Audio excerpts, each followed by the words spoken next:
welcome back to this last episode of Ask a Plant Doctor. Our plant doctor today is going to wrap up the season with an episode on how to help out our wild friends in the winter moving forward.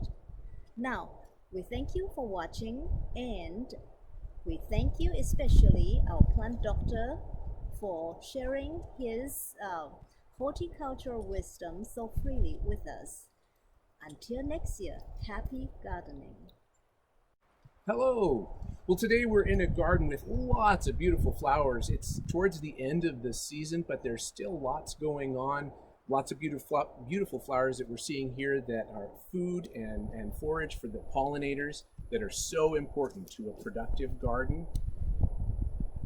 It's really important to have flowers that bloom all season long to support the pollinators in your area because you want them to come back. You want to feed them all through the season and you want them to come back. Better yet, maybe even leave some of your flowers all through the winter. Let's look at some of the things we might leave in the garden to help support pollinators and wildlife even when the garden has gone to bed.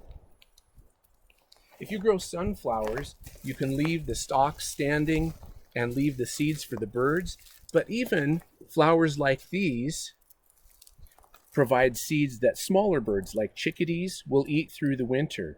So by leaving these and not cutting them down, you're actually helping support wildlife in your garden. Chickadees will pay you back by eating some of the bad bugs in your garden, and you can leave these plants standing just like this to provide space near the base of the plant for beneficial insects to overwinter. Down here you might see egg cases from a praying mantis. You might see convergent ladybugs gathering and hiding under the mulch together. Leaving some hiding places for beneficial insects in your garden. And we're hearing a beneficial amphibian right now in the background, a frog.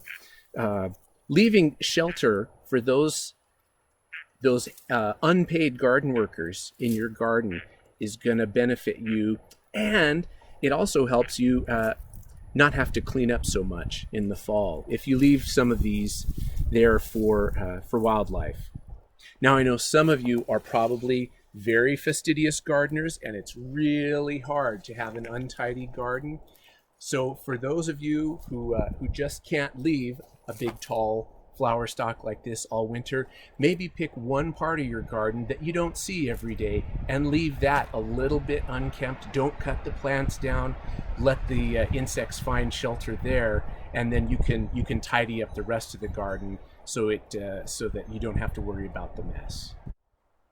Thanks for joining us in the garden this year. I'm Tim Koloff with the WSU Master Gardeners. I appreciate your giving us some of your time. Like and subscribe. Visit us at our Master Gardener website, and that's a wrap.